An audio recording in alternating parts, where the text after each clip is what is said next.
Yes, welcome on in, everybody, to the Saturday Night Network for another edition of SNL Stories here on the SNN.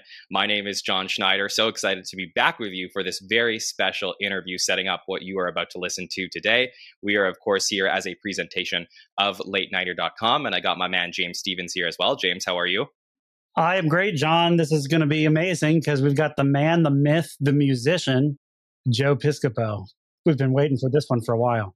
This is going to be fun. Joe, one of the more prolific cast members in SNL history. Definitely for a while, a lot of people were not watching those Ebersol years, so they didn't get to know him as well as some of the all-time greats. But to me, still one of the greatest utility players ever, and we'll certainly talk to him about that today. He has a new book out that we'll talk about as well. So very honored to have Joe Piscopo on the show here today. Before we get going with that interview, I am very excited to offer an exclusive deal to our listeners here at the Saturday Night Network.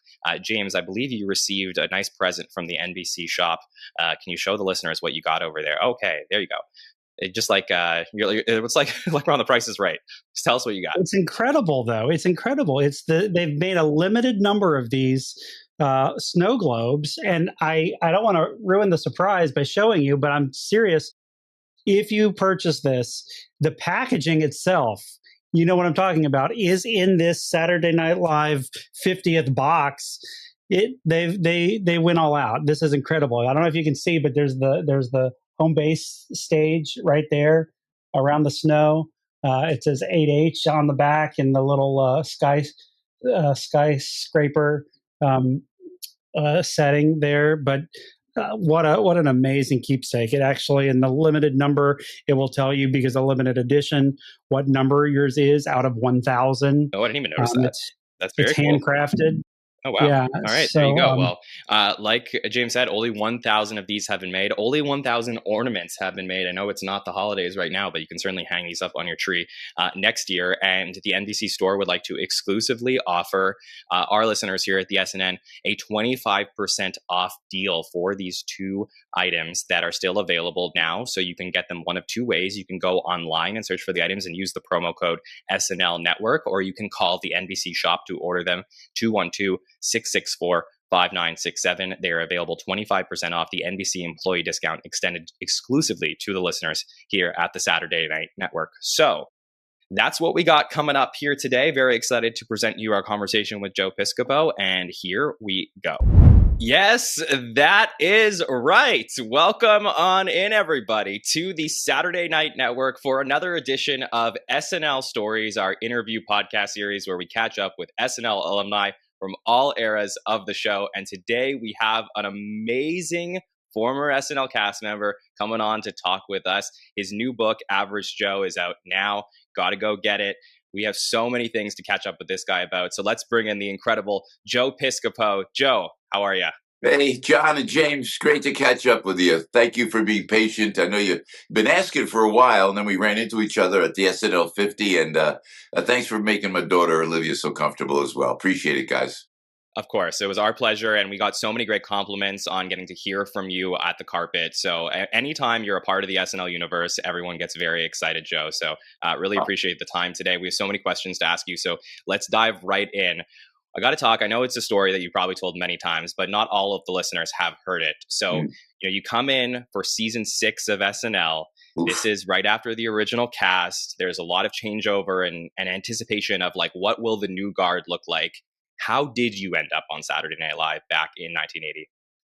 Well, the show was off the air. They said they were going to go off the air after 5 years, as you know.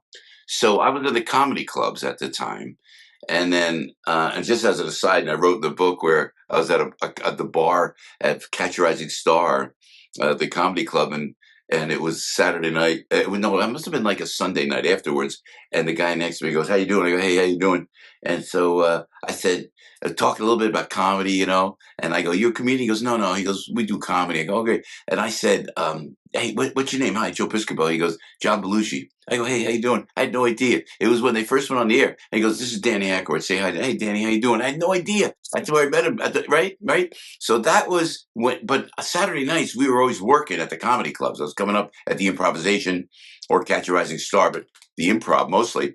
And then we hear they're going off the air. Like, what? They're recasting Saturday Night Live? And everybody went nuts. Everyone went like, oh, I got to get on SNL. I guess, except for me. Because I'm thinking you can't replace Belushi and Aykroyd and Chevy and Gilda and the writing of Zweibel and Herb Sargent. You can. Michael O'Donoghue, this isn't me. I'll do a sitcom. I'll be a character actor. You know what I mean? That's what I was thinking. Let me be the fourth lead in an hour dramatic, series, and I'll be fine. And everybody went, they did a whole sweep. SNL did a sweep of all the comedy clubs for new cast members. They didn't pick anybody. One guy, my friend Richie Morris, they liked Richie, but they didn't go for it. So then I had a writer friend, John DeBellis. I write about this in the book. And DeBellis got hired by Gene Domanian because John wrote pretty much like Woody Allen, and Gene and Woody were very close. Gene was producing a lot of Woody's films. She was the right hand of Lorne Michaels, Gene Domanian, and she was anointed to produce Saturday Night Live. So DeBellis gets me in to meet Gene upstairs on the 17th floor before anything. And I go, John, I don't want to do this. And he goes, no, you got to come talk to Gene. And Gene was great. What a marvelous lady, classy, smart gal.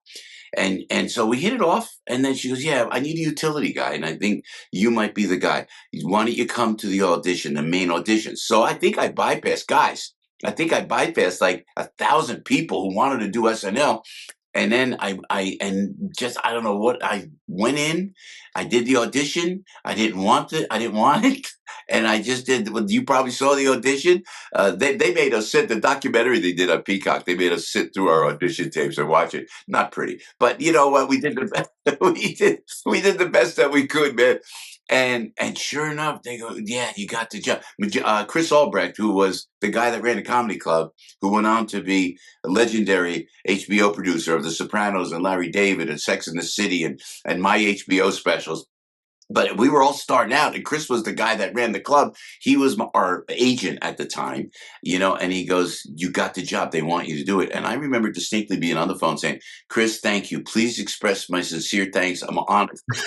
I can't take this job, man. Now, we used to call Albrecht the general because he was like the boss of all the comics, Great time. It was a movie has to be made about. That's when comedy was rock and roll. It was pretty wild.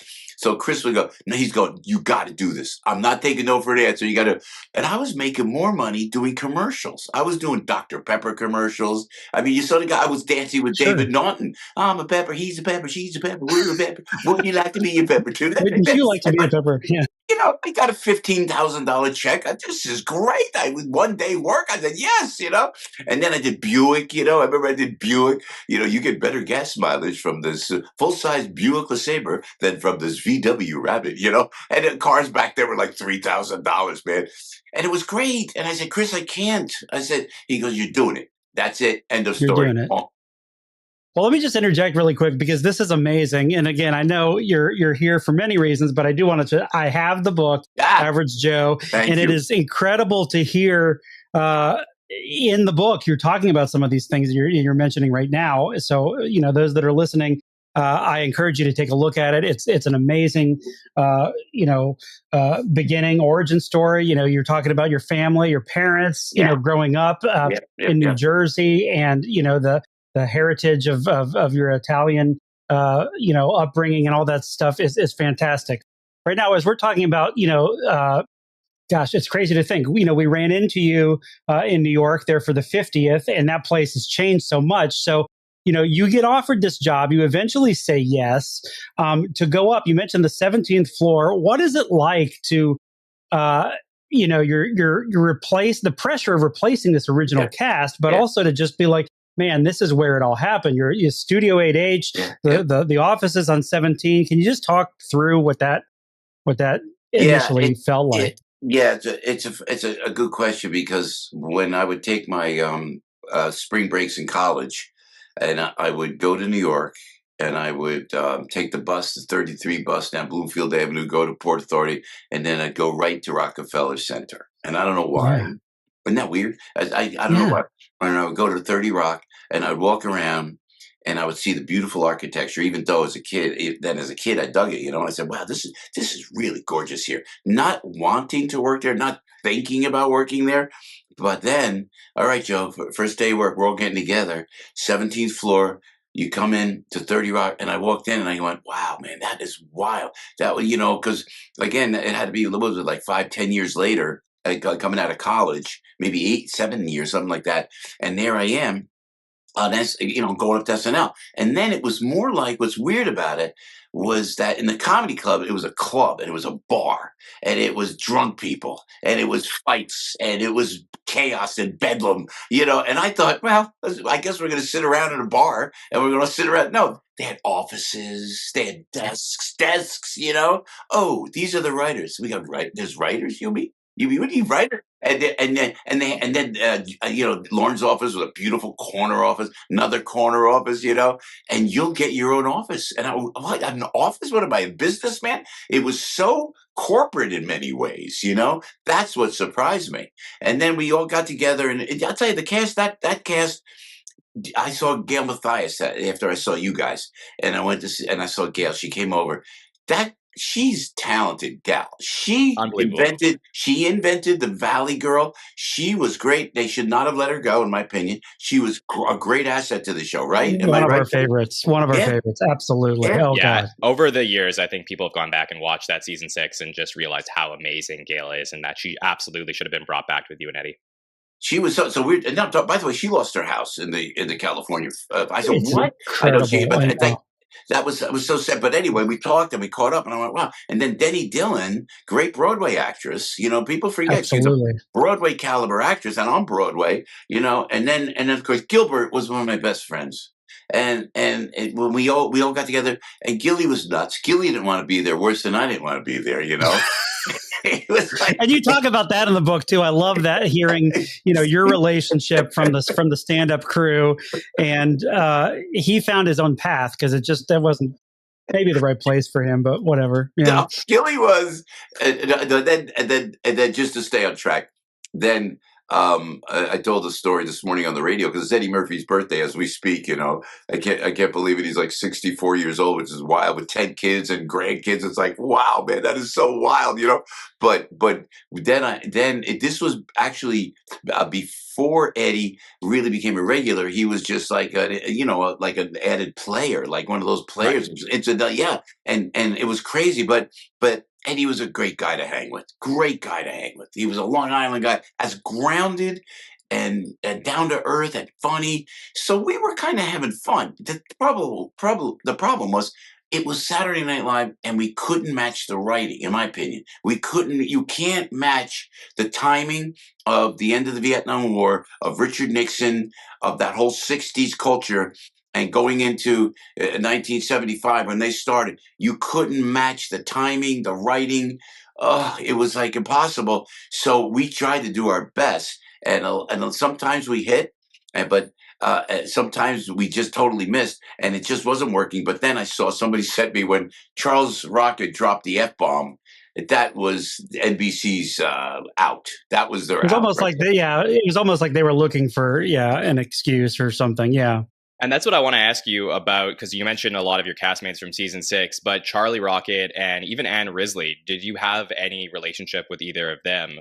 Well, Ann was a sweetheart, and I thought very talented, and and I sat next to, later on in years, girls like Christine Ebersole came in, and they ended up on Broadway. So everybody that came through SNL, if you got through the audition, then you're talented for sure. And Charlie was like, they brought Charlie in, and I thought Charlie was great. And he got me to Scott Sorensen. I don't remember these names. He did the Jersey Guy film, For Better for Worse. He shot it on 16 millimeter, but we were trying to do something different. So we did, like I guess those Smigel type films that we tried to do in 16 millimeter, and that was through Charlie's friend. But I don't. And again, rest Charlie's soul. And you don't like to say anything, but Absolutely. I don't think he felt comfortable with Eddie and I. And Eddie and I just were together. It just was like this thing that happened. I don't know how it happened. This bond, yeah. Oh, yeah. Brotherhood. It was like a perfect storm of craziness and chaos, and the end of the America's favorite television show. And we all got like a divine intervention. And Eddie and I it was out of survival. We hung out. So I don't know if Charlie was comfortable ever there, because you know what? And on his behalf, you can't replace Billy Murray. You can't replace Chevy. And they put him in that role. And you just can't do that. You're not going to do it. Oh, here's our new Billy Murray. It's not. Right. You can't. It's the kiss of death. So maybe Eddie and I just kind of, squeaked our way in. But it was mostly Gilly that was with me. The funny thing about Gilbert, he never would look up because he would always go into his Gilbert. Gilbert, he's down here. He's down here doing this whole thing. Gil, the camera's up here. Your audience is out there. On stage, it was great. But it never really worked. Rest Gilly's soul. But man, it was fun working with Gilbert and Eddie. I mean, that was for those days, as bad as it was great because I was with my brothers, Absolutely. For sure. And there's this famous story. I mean, you just mentioned about being compared to the old cast. The first sketch you do in season 6 is that famous one in the bed where everyone's comparing each of you saying, like, I'm a mix between this person and this person. Yeah. From your perspective, was that a huge mistake? No, I think you had to address it. And Elliot Gould was great. Really great. Yeah. So you gotta appreciate that. The turning point came in when Billy Murray was kind enough to come in. And nobody else wanted, nobody from the other cast came in yet, and Billy Murray came in and he was so nice to us, and he's coming over and he's like, he made the analogies in that one sketch where he went around at Piscopo, you with the monosyllabic, sentences as a sports guy, you're going to keep the name, and he hit everybody. Right. Remember that? Yeah. The sketch development one. Yeah, keep that name. That's right. But it was great, and that was where we had to be. But it might have been too late at that point. You know what I mean? But that was I remember that was that's when Gene was there, right? Billy came in, right? Billy Murray came in for Gene, and then I remember he took us all out from sushi, which I never had in my life, and sitting with Billy Murray having sake and sushi was great. So that was a little more comfortable, that setting. Well, yeah, he gives sort of a blessing by doing that, and it's kind of but it was a great show. That's a great episode, and I think, John, if I'm not mistaken, that was maybe Gene's last show because right, because then we have show? Yeah, we have this transition with Dick coming in, which I did want to ask you this about, your relationship, your bond between you and Eddie. Yeah. We understand that between season 6 and 7, because there was that strike, and so things got cut short at the end of season 6, which actually was kind of a blessing because it gave you guys a little bit of time. But didn't Dick Ebersol, he sends you guys to Second City between the 2 seasons. Right. So the way it goes, when they whacked everybody up there, and again, I write about it in the book, and we call everybody up, and Eddie and I were talking and saying, hey, where are you going? Going to comic strip? Okay, let's do the improv first. Go with me. We'll do a set at the improv. Okay. So this is what we're talking about. Meantime, everybody's getting fired all around us. Yeah. It's like I mean, there's a movie here somewhere. I don't know where, but somewhere. And then everybody's going in, they're coming out, and they're stunned. I got fired, and I'm going like, look, what'd you expect? You can't replace the original cast. That was my head. And but then when Gilbert walked out and Gilly got canned, I went, oh, because Gilly was a genius, man. And absolutely, and it's like, wow, Gilly got fired. So, well, all right, Piscopo, Murphy, like that, Ebersol calls him. Ebersol's a tall, Yale kind of guy, very well-known executive, worked with Lauren and the great Brandon Tartikoff back in the day, and Eddie and I go in and the story, and Dick puts me and Eddie in the front of his desk, the resolute Lorne Michaels desk, and it's like right there in the corner of us, and Piscopo, Murphy, all right. We're going to keep you guys. All right, it's going to be tough, but we're going to keep you guys like that. And me and Eddie go, great, Dick, look, we got comedy sets to do. Do you mind? We just take off. We go, like, I swear to God, we went there. And Ebersol must have said, oh, this is going to be a tough one, as a producer. But we didn't care. And then they said, do you mind if we send you to Chicago, to Second City? I go, Second City? That would be epic. And they sent us to Chicago. And Eddie did a gig in between, and I went with him on the gig. And Timmy Kazurinsky was there. Great guy, by the way. Timmy is such a great guy, talented guy, and he was there. And I got to see a guy, guys, Danny Breen, was that his name? Jimmy Belushi, and we got to see Second City, go on stage in Second City. Which Eddie, by the way, it's more my style because I was out of improvisation. Eddie adapted really well to the stage. I'll tell you that right now. Worked really well. But we got the feel, and we came back. I don't know if it helped or didn't help. I think the reckless abandon of Eddie Murphy at 19 years old, I honestly think, was the impetus and driving force of the show.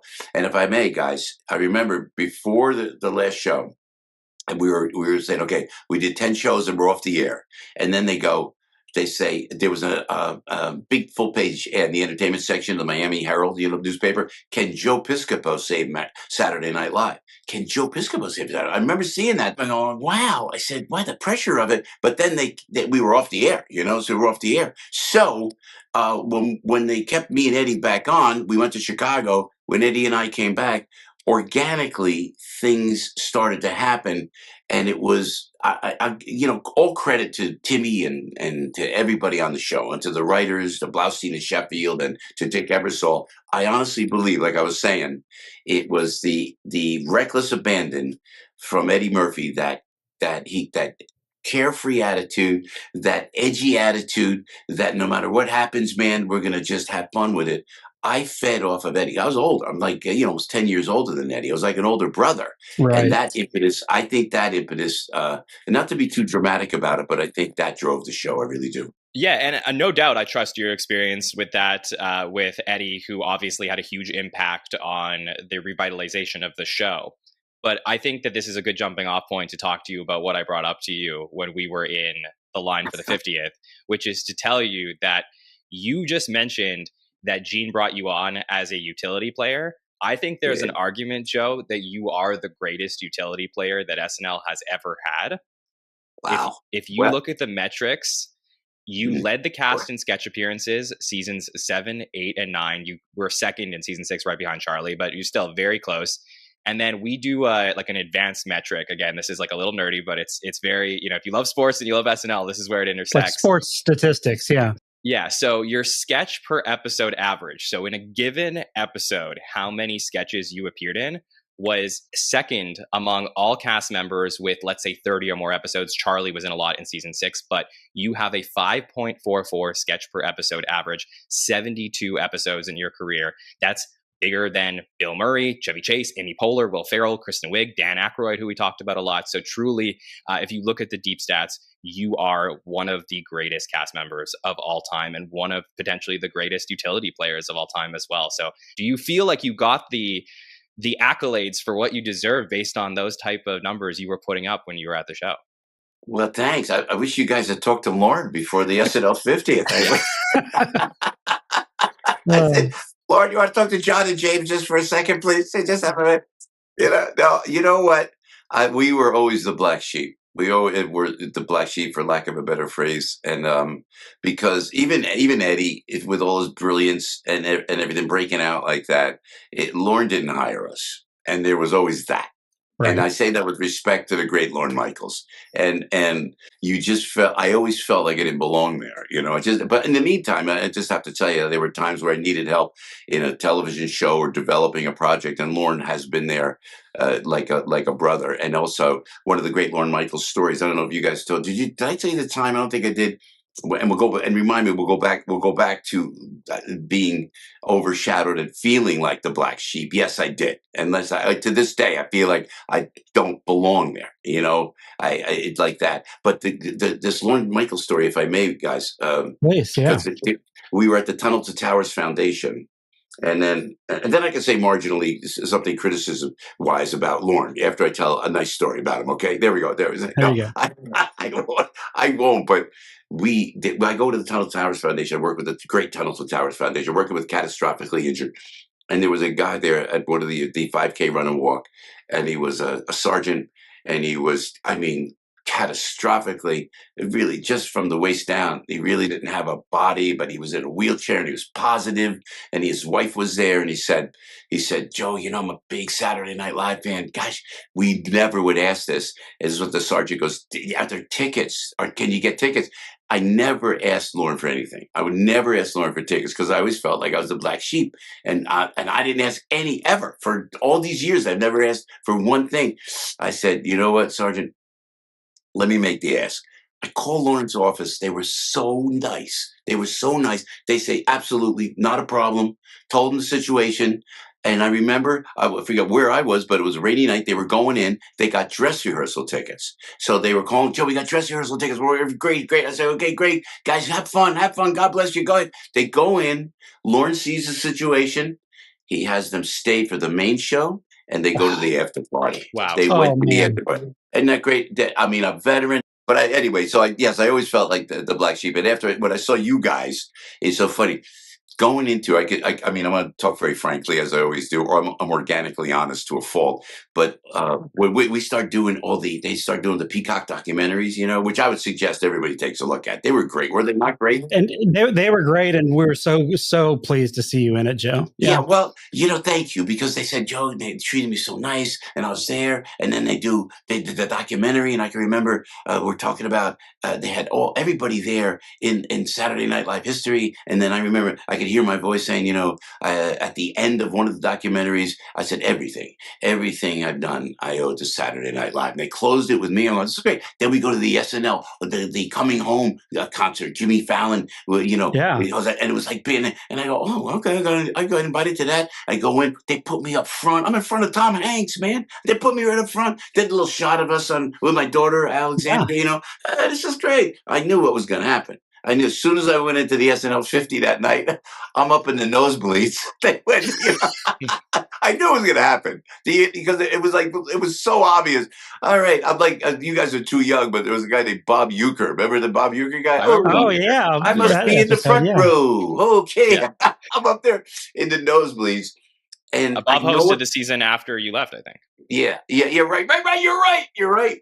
And then, but you know what it is? I think it's the politics of it all. People are afraid, and people don't like the politics. So, but and the people are going, Joe, you should run the show, man. They should have showed something. And I'm thinking, objectively, respectfully, where was Guido Sarducci, who was one of the funniest cats ever on the planet?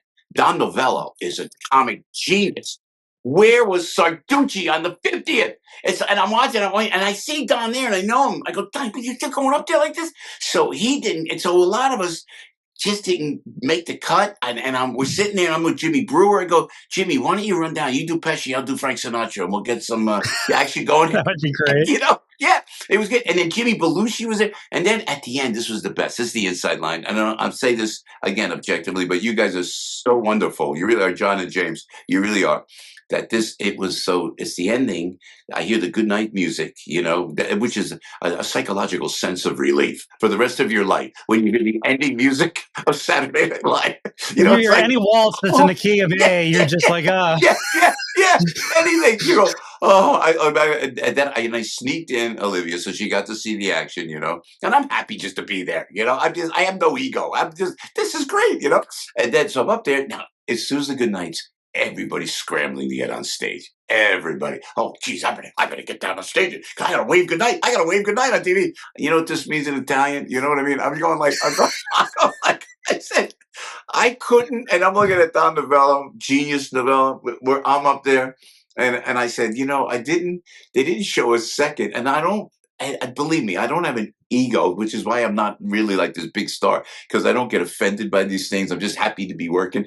But I didn't deserve to be on the stage to say the good nights. But people were cramming in, getting that camera, and I said, but I would argue, no, it's so wonderful to hear your what you observed and your point of view of all of it. But, just to go back to what Jon said, the numbers don't lie. The statistics are facts. They're real. Yeah. And I just want to sort of summarize and close that section by saying, I think this is what we're talking about when we were with you in New York, is that because of Peacock and because of all the ways that technology has offered the show to be able to be experienced so easily, most of it now, that there's these young generations that are going back and seeing the show from the beginning. Yeah. And you, my friend, are an icon and a legendary piece of the longevity of the show. You should have did what Kroger did and just put yourself between Marty Short and Paul McCartney. Gary got front and center. Great point. Jon, great point, if I may. Because I always felt guilty and have always had guilt about not helping Julie Louis-Dreyfus, as she certainly didn't need it. But when she came on with Gary was a sweetheart of a guy, and Brad Hall, and they came in afterwards, and me and Eddie were just so caught up in what we were doing, I wanted to reach out, and here she was. I think Julie was 19 years old, and I'm thinking, I should have helped her more. Not that she needed it, God knows, God bless her. But it was interesting.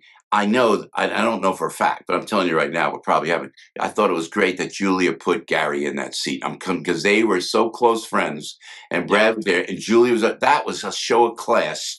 Because Gary is he's a happy warrior like I am, man, and he's a good kid, And I thought that was nice that she did that. But yeah, he got right between Paul McCartney and Lorne Michaels. It was great. Me, I was in the nosebleeds, I was in. You know who I was next to? Terry Sweeney. You guys know, Terry. right? We love Terry. Yeah, love Terry. That's the best. Yeah, we had fun. That's so. And he so wrote. great. He wrote during that season 6 when you were there too. Yes, he did. Terry. Yes, he sure did. Yes, he sure did. Yeah, that's a great connection. So, one of the questions I've always wanted to ask you, Joe, is that if you go back and you watch your seasons of the show, one of the things that stands out, probably for the worse, is the update version that they had at the time, the Saturday night news, all of the things that was happening. And I always felt like the best part of those segments was you coming on and doing your sports reporter and Joe Piscopo, Saturday Night Sports, doing your whole thing. And I kept watching. I kept thinking to myself as I'm watching this, I'm like, they were trying to solve the problem of who is going to be the update anchor. And they end up, they give it to Brad, they give it to Christopher Guest after you leave. They're trying to figure it out. And I always felt, I'm like, why didn't they give it to Joe? You had such a natural presence as a news anchor that did they ever offer you? Yeah. No. I was, and thank you for that. I mean, and of course I would have done it, but maybe with a little sports guy in it, with that staccato kind of delivery. It could have been fun. That might have been a good idea. No, I always felt, and again, I don't, it doesn't bother me, but I was really on the show, I say a second class citizen, and it's okay. It's okay. So I always just felt that way.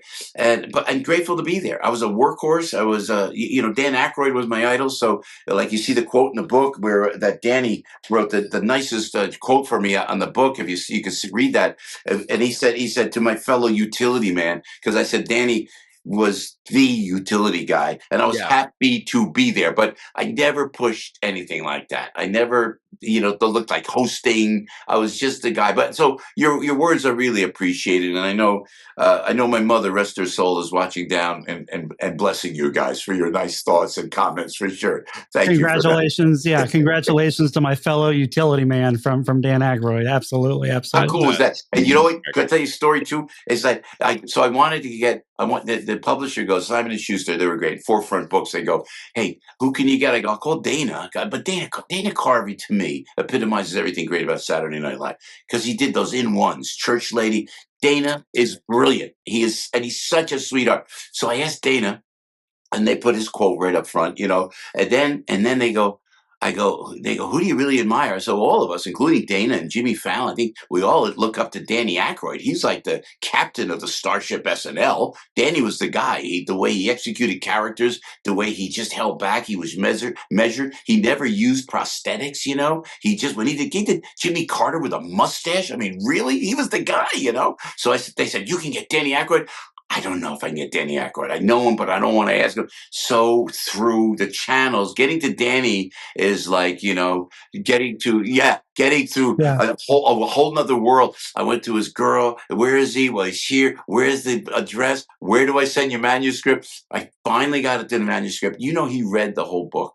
He read only Danny Aykroyd. Am I right or wrong? Only Danny would do something like that. Reads the book, gives me that quote. Andy probably can quote most of the pages from it.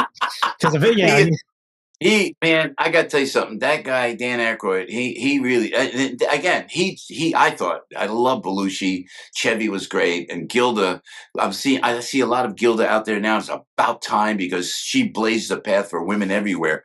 But Dan Aykroyd was the guy for a lot of us, I think, that as a utility guy. Absolutely. So to this utility guy that we have here with us right now, I want to ask this. Sort of what I want to ask is, at the end of season 9, the decision to leave, but also that's the frame of the question. But there was a lot of things in that last season that were kind of strange, if I'm not mistaken, where Eddie was sometimes there. You guys did before the start of the season, where you pre-taped with an audience a lot of the things that you could then reinsert later on. So at the end of season 9, though, you make a choice that it's time to move on. And can you just tell us through kind of what was going through your mind then? Yeah, it was because Eddie was leaving, because it wasn't. Listen, Timmy Kazurinsky, he really was the guy that held our cast together. And Mary Gross was great. Gary was great. It was great.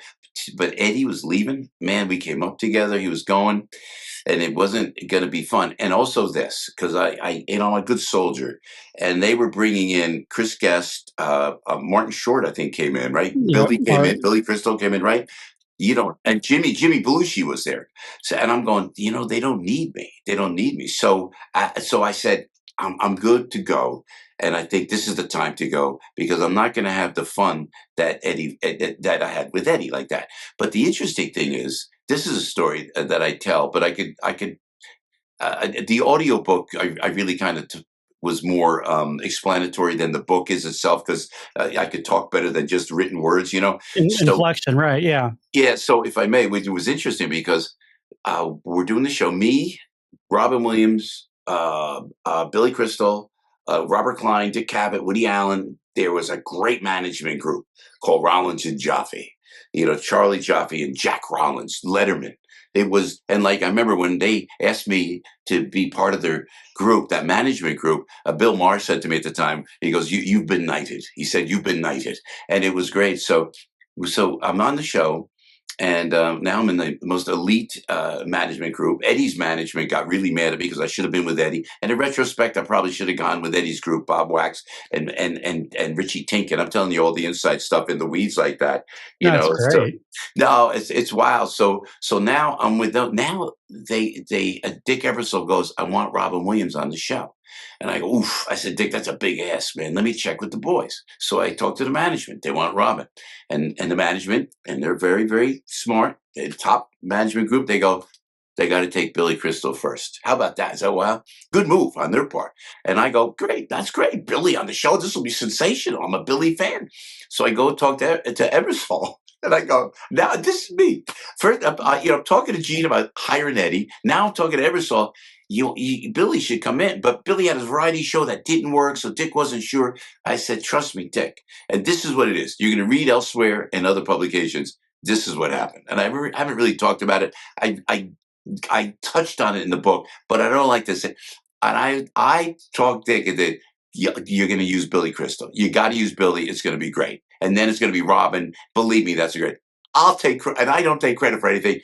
And Dick goes, all right. I'll take Billy, but you got to give me Robin. Great. Boom. Billy comes on, rest is history. He does Sammy. I'm doing the Frank thing. We do the break dancing thing. Remember that? Yeah. We sing Jump. And Billy was made for that show, man. And so, but now then you'll hear about it. That's the way it happened. And it just happened. Now I felt, because I didn't want to just leave, because I am always grateful to Saturday Night Live. I'm always grateful to Mr. Ebersol, to Lorne Michaels. Brandon Tartikoff, rest his soul, was one of the great executives of all time at NBC. And like I said in the documentary, everything I have is out of SNL. I couldn't just leave, but there was an opening. We got Robin in. Robin smoked it. He was probably our best guest, one of our all-time best guests always. Billy's now there. They got Billy in there. Eddie's leaving. That opening was too wide. It just seemed like now's the time to get out. And that's why I left. Felt comfortable doing it, and I said Eddie wasn't going to be there. That was the impetus. But then I said, they're all set up. If Ebersol said to me, Joe, we really need you because we're going to be a little shy, I would have definitely stayed. They made the offer. They offered me, and I said in the book, and forgive me, this sounds so, it's not to lack humility, but they said, we'll give you $25,000 a week if you just hang around like that. And Mr. Big Shot, I walk away, it's $25,000. What do I need? But it would have been so interesting just to picture what season 10. I mean, a lot of people call it the Steinbrenner year, season 10, where they bring in all of these guys, right? So just that's great. That's great. Imagining what it would have been like to have you a part of it. And I'm so curious, were you ever asked or considered to host the show in any year, or even return as a guest? You are good, man. You are good because you bring back all these things. I didn't even, there's just a lot of stuff we're talking about. I did not write in the book, but we want you to buy the book anyway. But it's a great book. It's a great book. I get a call from Brandon Tartikoff. This was a classy guy. I'm telling you something. Big shot. Oh, yeah.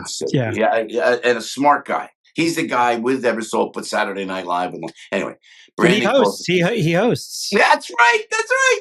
So And Punky Brewster named her dog. Her dog's name is Brandon after. Oh, Brandon you are Tartikoff. good, man. You are good. I get the call from Brandon. Come out to the Polo Lounge in Beverly Hills. Like, oh my gosh, I was at the end of all the greatness of network television, where they would send a car for you, and there was a lot of excess, So I was at the end of that. So we went to the Beverly Hills Hotel. Yeah, you know what I mean.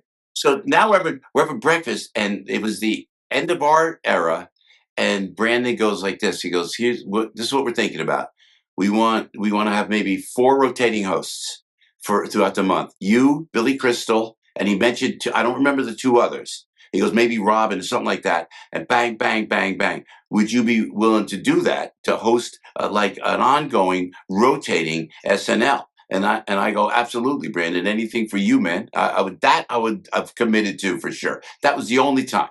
The other time they haven't asked me to guest star or do anything like that. But that was the one time. It was Brandon actually, and of course they just ended up I think making the right move, because the show is still on the air, man. Well, they brought Lauren back, but before that they were shopping these ideas, and I did not. This is incredible to hear that you were part of that conversation. Yeah, but that it leads me to this question that I wanted to ask, that I think I got from the book. At least I feel like I read it. Or it was, you either came out and said it or alluded to the fact that in 2019, after that long pause where Eddie was, not coming back, he didn't even go to the anniversary shows, for the 15th and the 25th. Right. He comes back to host. Yeah. And I think you came back, you were in the building for some rehearsals or whatever. Is this true? No, never asked, never reached out. Nothing. And we all knew it was going to happen. So let's go back to the 10th anniversary. There was 15th, the 15th. Yeah. What, I'm sorry. It was 10 years ago. 10 years ago. I'm sorry. Okay. Yeah. 10 years. Okay. Yeah. It's the 40th. Thank you. And so let's go back to the 40th. So people, Joe, you got to be on the show. You got to be on the show. I started on the radio, and I started talking about politics, and I'm going like, they're not going to ask me. So I have a friend, Dr. Rock Positano. He's one of my buddies I've known for 100 years. But I met Rock when he was a student at Xaverian High School in Brooklyn, and he came to security downstairs when I was on SNL, and he wrote for an Italian American magazine and wanted an interview, and he said to the security guard that, and the security guard told me, and I said, send the kid out, Brooklyn Italian, bring the kid. We were meantime. If you ever need a good doctor, Dr. Rock Positano. He was close with Lauren. He pressed Lauren to put Joe on for the 40th. He pressed Lauren. Then it was not only him, Neil Cavuto on Fox would always have me on, and it was just a fun back and forth because Neil was kind of like he was in the middle, and wasn't right, wasn't left, and we had fun, and he kept saying, Piscopo, you got to be on. He did a hardcore press, and then it made the newspapers. Piscopo, so they were kind of pressured into it. But as our radio show on AM 970 grew, and its politics, and then as I'm like what they call a conservative. I'm just like an American, just doing the right thing, trying to anyway. And I don't hate you no matter what you are. But because as the politics and the show became more powerful, that they didn't call when Eddie went in. They never called, and I understood it because they didn't want. If you loved, for example, Joe Biden, if you loved Kamala Harris and you loved some of that, I love you anyway. And I'm not going to not book you. And there are people that come on my show that hate the way I think politically. I don't hate them back. That is so weird. But it did play with SNL, didn't get asked, and people knew it, and they didn't. And I think that's what happened on the SNL 52. But it's the way it is, But to answer your question, I was going to say, I'm glad you brought up the 40th because that was one of the things we wanted to address was that music segment, and that you were involved in that with the Sinatra thing. I remember I lived in Tulsa, Oklahoma at the time, watching it live, and we were just like, that was Piscopo. Sinatra, that was, it was kind of hitting all the eras of musical things, Bill Murray was there, but had to feel good. That had to feel good. You know what, too, guys, I know you'll appreciate this. when I went in, they said, "All right, Joe, we want you to do something," and I'm going like, "Wow!"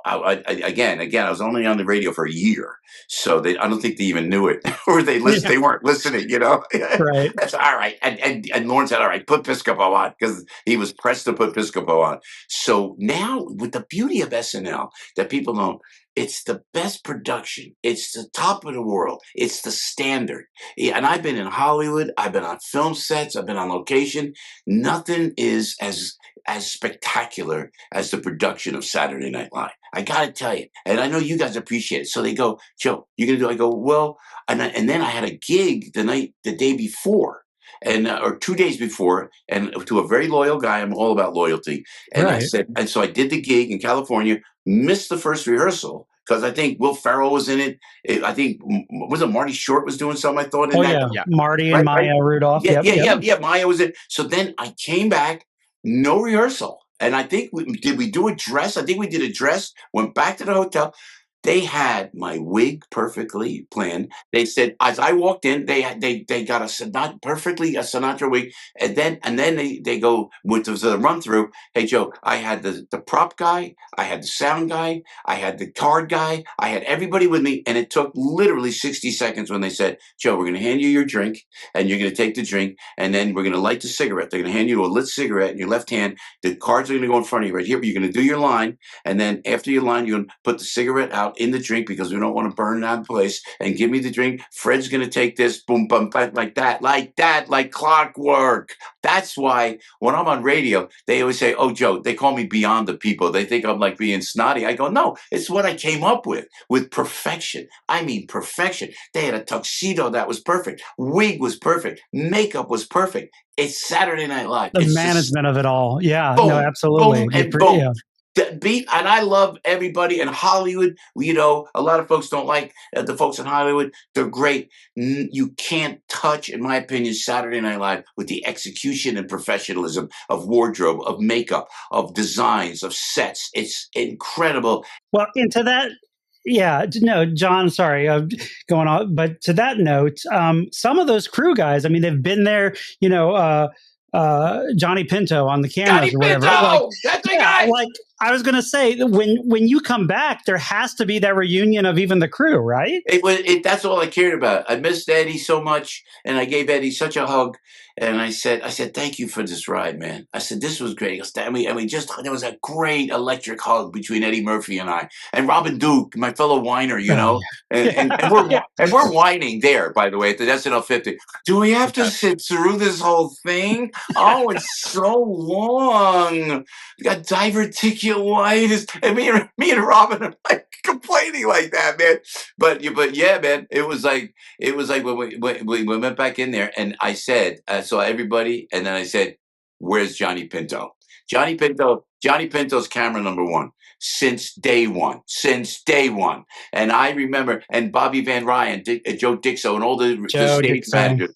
You're right, all those guys. Johnny, I said, "Where's Johnny?" And he's looking for you, Joe. He's been looking for you. And as you listen to the SNL network here with the guys, it's like Johnny Pinto is a Brooklyn guy, a union guy. He was the guy. He was camera one on. He's the guy that sits on that big rising camera, goes in and out. The main camera. Yeah, Joey.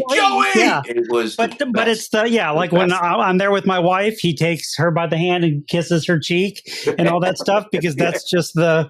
He's like, it was great to see the crew there and to see those guys there was great. And you know what else was humbling, guys, if I may, is everybody, everybody, actors, I had no idea who they were, but they're big stars, and they go, one guy told me, I saw Buscemi was there. It was great to see Buscemi, Momoa, Jason Momoa, Aquaman.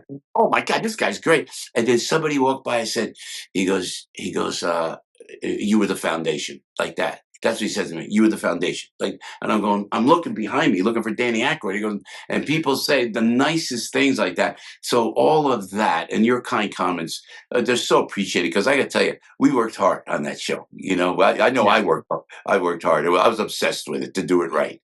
I think to James' point, there's a lot of younger generations that now have access to go back and appreciate your work more because they get to watch it now. Whereas for many years, you probably couldn't find the seasons available. And I think it's just incredible, Joe. I do want to close the loop on a couple of things you brought up, because I know some of the listeners will be like, wait, I gotta just double check some things with Joe. So there was like an internet rumor for a very long time that in season 10, so the season after you left, there was a strike and the season never finished. And there was these episodes that got canceled. And one of the rumored canceled episodes was an episode that would have been hosted by you with musical guest Dolly Parton. Do you know anything about this? Have you ever heard about this? No, I would love to have done that, though. So that is false. That is fake news. That is false. And I also want to ask you, because you brought up something really interesting, and this is like, I've been thinking about this question a lot, Joe, because I do weekly coverage here of every new episode of SNL. So we're on 3 times a week. We're talking about every new thing. We cover SNL in its totality. And there's no better person to answer this question, in my opinion, than you, which is that the show is perceived now in its current era as being extremely liberal.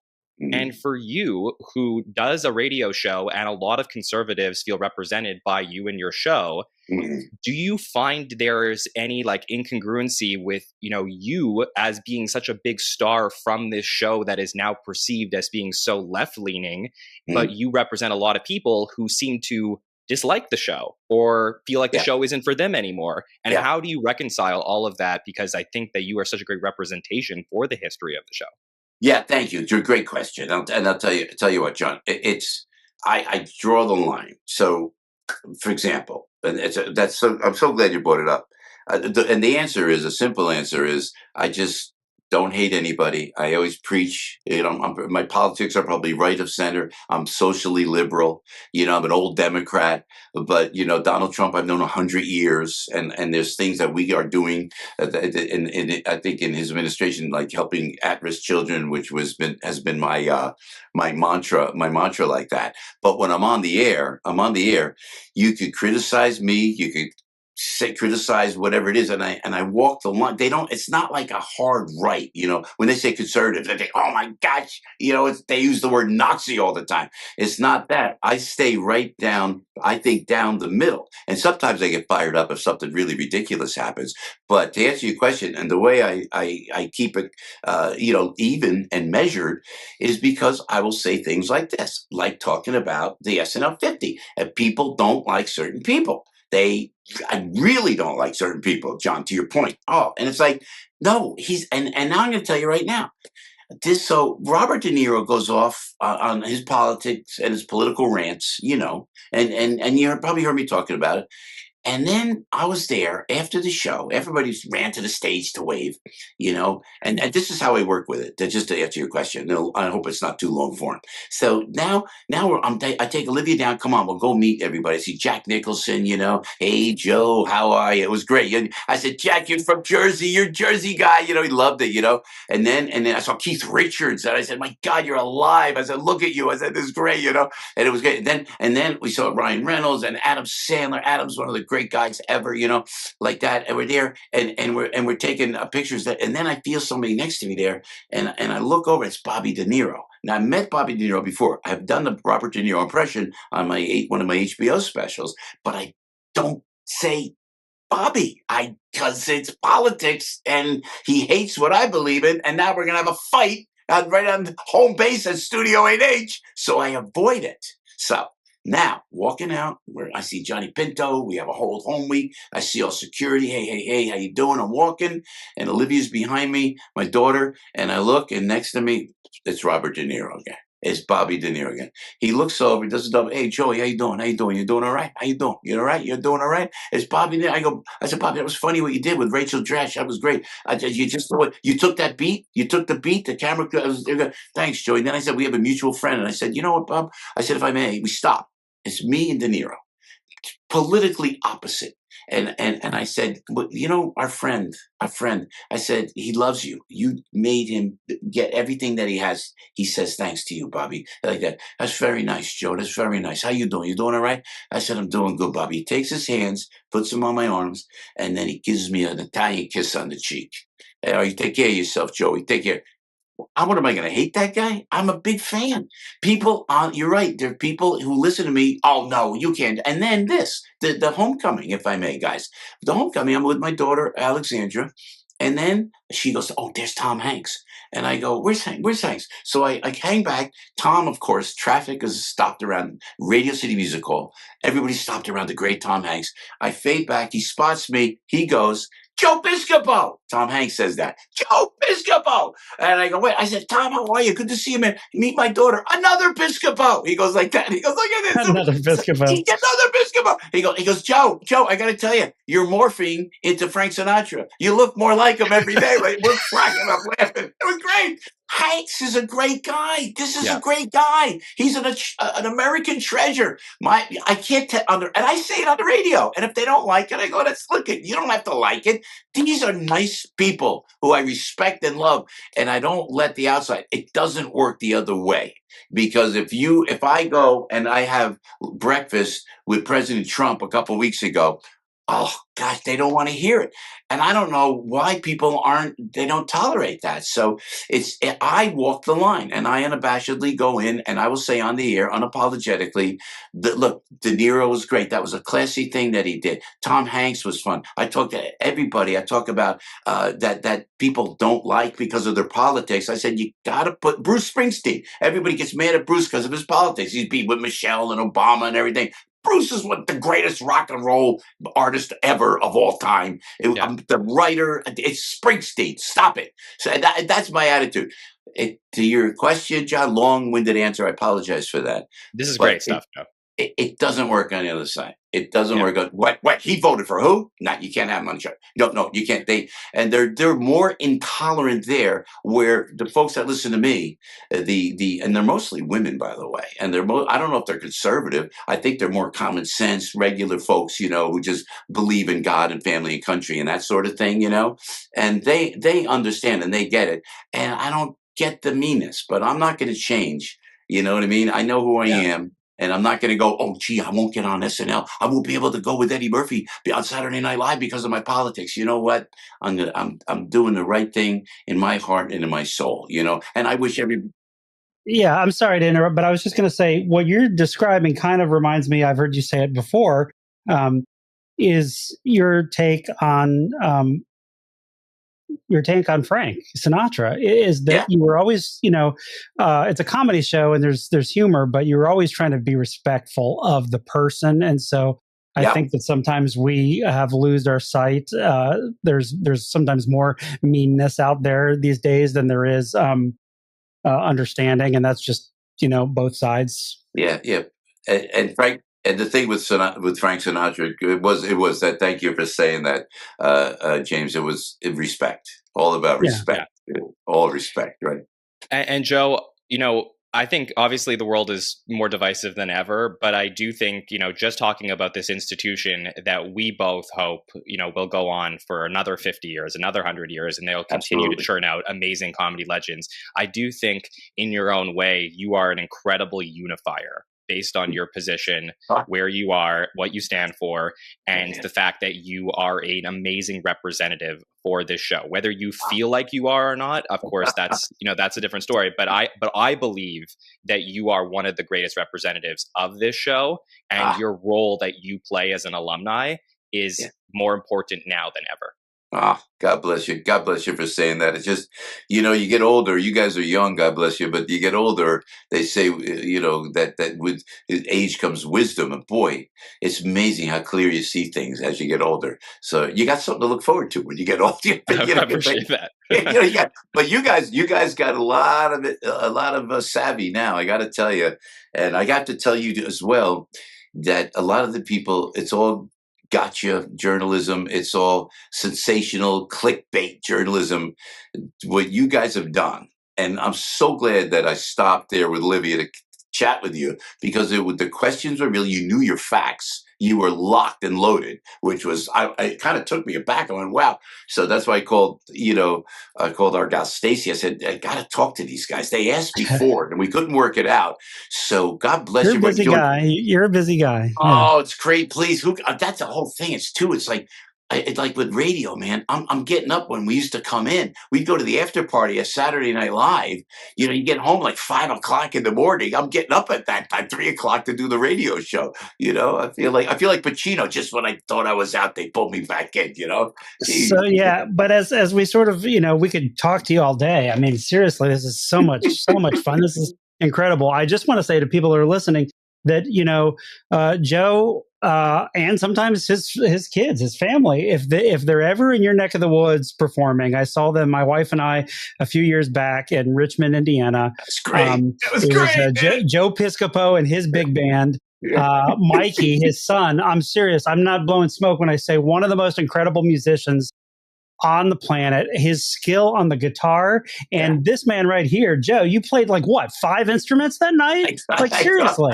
Oh, and the other thing I would presume in terms of acknowledging Lauren in the show, what I loved about it is, I don't know if I told you this, John, there was a piece, I can't remember where in the show, that they roll some clips from back on SNL. And so there's the Ebony and Ivory, which, no matter how many times I see it, I'm still just feeling all the feelings. But so if he's ever in your neck of the woods and you can go see him perform, I can guarantee you will enjoy it. Want to ask you about the book. First, this is not the first book that I have of yours. This one you can't find as easily. But the Piscopo tapes with you and Pam Norris is something that's hard to find. But the average Joe that has just recently come out, how can you tell us a little bit about the process? How was that, therapeutic or just kind of going through? Therapeutic for sure, but only me because I have a buddy. As you get older and I go into business and I help nonprofits, and my mission has been to help the at-risk community around the country, best I can. And I met some wonderful people, philanthropic giants, and one of those guys is a mentor, and he goes, "You got to write a book," So they knew the gentleman that really co-wrote it, Walter Scott Lamb, wrote for like some baseball stars, for some great politicians. And so it was, my buddy goes, "Get the book, write it, and then we're gonna run with it, and we'll try to sell it after the fact." And they didn't say, "Joe Piscopo, we need a book." It was my buddy Ray, who I dedicated the book to. He goes, "Write it." So now I go, I said, "You sure, man? Because this is a long process." So they hired Walter Scott Lamb, he's top-notch writer, right?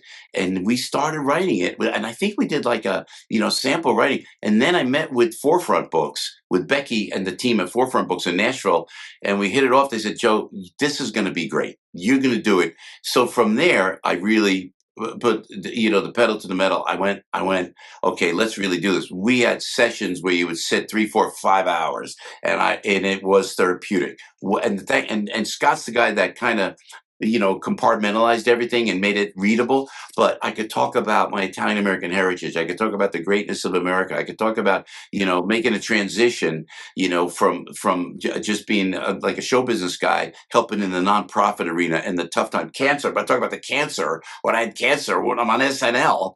I mean, it's just a wild. I would tell.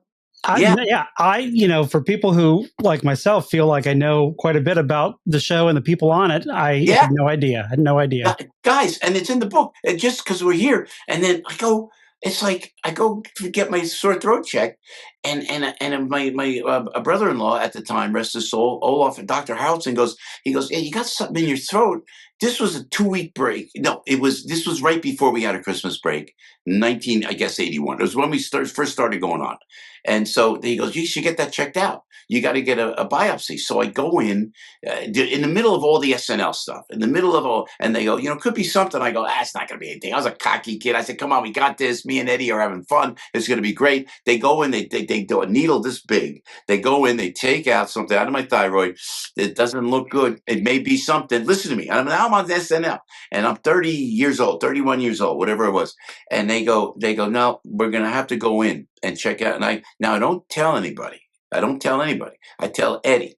And I think I may have told Ebersol as well. Says this just to let him know. We do the show. I wrote it in the book. To me, this was so surreal. I go in and I know now I may have cancer. Now I got to go. I'm just starting to click on SNL with Eddie. And then they go, okay, we're going to, I remember we did the Ali sketch. We did Billy Murray hosted and Eddie did Ali for the first time. And I put Eddie in prosthetics for the first time because he never wanted, I'm not putting that stuff on my face, after, a clump years later, and it was like, it was so funny. And so I remember doing that sketch, doing the sports thing, got up the next morning. I did NBC, the NFL show on NBC with Brian Gumbel, and went right to the hospital. And they cut me. And they took out half of my thyroid. And they said, it's okay, not bad. Cut back to Rock Positano, who I talked about. Rock said, get a second opinion because it doesn't look right. I sent a second opinion. We sent the tumor down. And it was funny. It was like, you ever see I guess it was Goodfellas. Was it Goodfellas? Yeah, where Paul Sorvino cuts the garlic in prison. Remember like that? That's what I think they were doing with the tumor. They found cancer, man. They found cancer in the tumor. And they did. I know. So after I thought benign, not so much, cancer. I go, oh, what?